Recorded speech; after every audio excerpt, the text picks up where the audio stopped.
It looked like when McKee would get to his back foot, he would let the ball rip.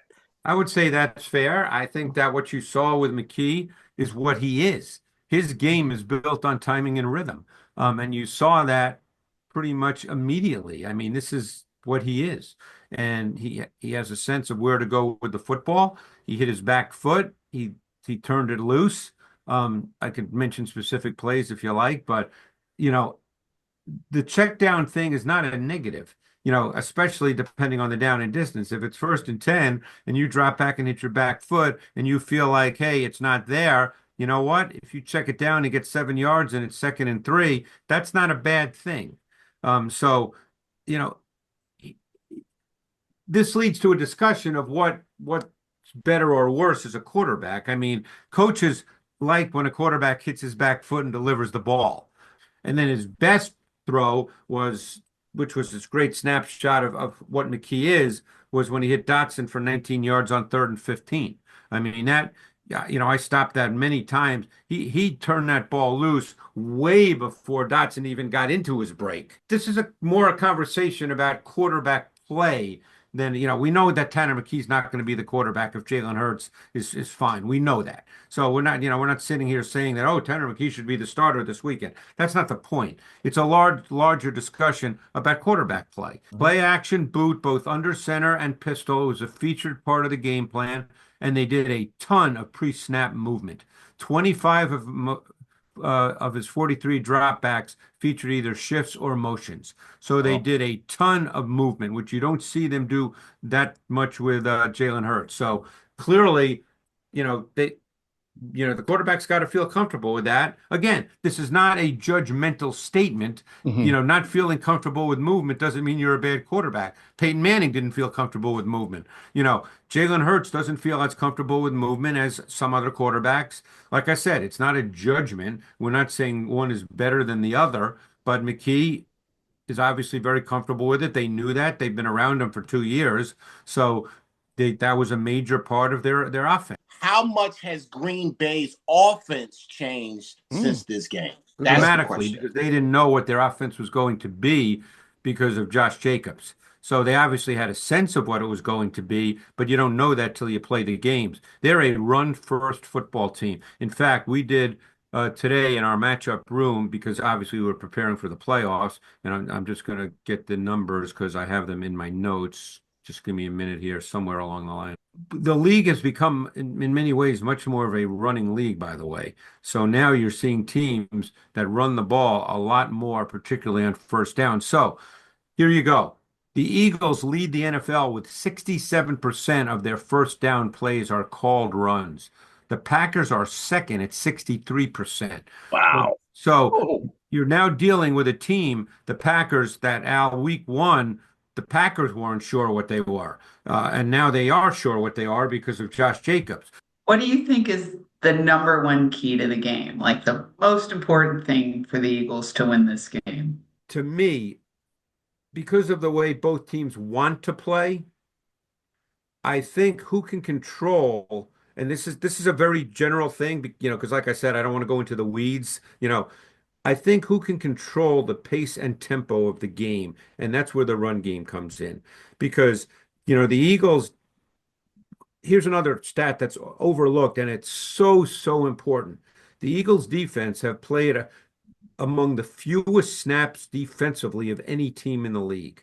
They're in the bottom three in terms of the number of defensive snaps they have played. That is a critical, critical statistic that a lot of people never think about. I remember a coach years ago, and I can't remember who it was, telling me that number of snaps the defense plays is such an important statistic because otherwise you just get worn out. I'm kind of already thinking offseason. So, Jeez, you sound like an Eagles fan, Ish. what is the, I guess, top three positions that you would aim for this offseason? An edge pass rusher for sure. You need a player on the edge. I would look to what I'm not sure how they're going to feel about the receiver position. I mean, we know about, Smith and Brown, obviously, but I'm not sure how they feel about number three. I think you have to address the safety position as well. I don't know what they think of Sidney Brown. Um, you know, so, he's a very fast, active player. I don't know if he's a good player yet, and I don't know what they think of him. I mean, he looks the part. I don't know if he's a good player. He had some issues as far as I was concerned watching his college tape at Illinois. Yeah. And they address lines, so I guarantee they'll draft. Look, Lane Johnson's not playing for 10 more years. My question is about two players coming up in this upcoming game, two players who are actually not playing in the game, Jair Alexander and Christian Watson.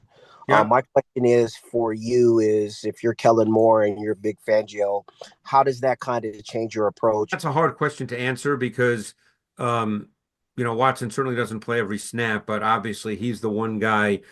I mean, Jaden Reed can too, but their offense is not built on getting the ball to one guy. I mean, there have been games this year where Reed's had 2 targets, even though I guess technically he's their leading receiver. But yeah, anytime you have a guy that can, lift the top off a defense, that is a concern, and you have to be aware of it. But I don't think, Eric, they would build their back end coverage just for Christian Watson. All right, Alexander, yeah, he's out for the year. So what they've done now is they've basically, for the most part, kept Nixon on the outside. Nixon would play in the slot when Alexander was healthy, but Alexander hadn't been healthy for a long time. So Nixon has now essentially stayed on the outside, even though for most of his career he's been a slot corner. He's a really good player, by the way. So now what they do on the outside is he plays on one side and Valentine is the other outside corner. And then Bullard played in the slot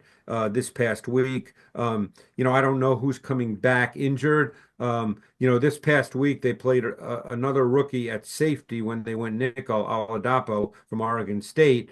So he played safety when Bullard moved to slot corner. Greg, what did you think of the backup inside linebackers' performance on Sunday, Burks and Trotter? Well, I was waiting for that question. I'm surprised it took this long. I thought they both played really well, to be honest with you. Trotter he's a fun watch. I mean, he's got really good foot quickness in the box. He's got really good vision. He keys and diagnoses well. He processes quickly. He's quick to react. There's just a snap to his movement. I mean, I really like the way he plays. And Burks, he's a long athlete. So he looks different because he's 6'3", 235. I remember doing him in college. He was Vanderbilt, I believe, was he not? Correct. Yep. Yeah, I remember doing him in college, and I thought he'd play in the league, and I thought he could be a starter. Obviously, it hasn't worked out where he's a full-time starter. But Travis, I thought both guys really played well. Obviously, they're not going to be starters this week. Although, and we've talked about Dean, and he's clearly played well this year, and he's clearly improved. And I think Trotter and Dean are different players.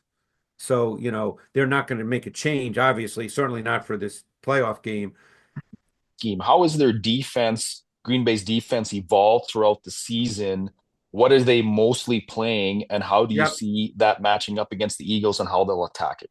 Well, they're not a man coverage defense for the most part. They've played one of the lowest percentages of cover one, which is man to man with a single high safety. They've played among the lowest percentage of that in the league. They play a lot more cover two, cover three. They're not a heavy blitz defense. Their pressures tend to be more from what we call sim pressures, zone exchange pressures, where they'll rush four, and the fourth rusher is a linebacker more often than not, usually not a DB. They will bring 5 on third down. That's their highest percentage blitz rate, but overall they're not a big blitz defense. So they're much more of a coverage defense. They've got a really, really good D-line rotation. They play, 8, 9 guys that all get meaningful snaps, Jason. So it all depends, I guess, on the game and how they want to, balance that depending on who plays, who doesn't. But they really have a lot of players on their defensive front who are good, solid players. How how well do you think Cooper DeJean stacks up against these receivers? I know he didn't really have a big role in the first game that they Right. went up against each other, but I'm curious to see how he stacks up against them. And I would imagine Green Bay probably going maybe more 12 personnel, especially with Watson being out, which I would imagine inevitably Cooper DeJean would be off the field. He may or may not be off the field because Musgrave's healthy now. Kraft's proven to be a really good receiver. Musgrave is a really good receiver. That may or may not be the case. It will all depend on how they feel about how they're going to stop the run, Ollie, because they're going to run the ball, the Packers. And they'll run it out of. They're very multiple in their run game. They use a ton of motion too. They're one of the top 5 motion teams, pre-snap movement teams in the league. So that's something that the Eagles will have to decide how they want to handle. Usually, a Vic Fangio defense doesn't react to motion the way some other teams do, where you see 2 or 3 guys, adjusting and communicating. They pretty much stay static. Because you don't want to get caught. If you get caught and one guy makes a mistake, that can be a big play.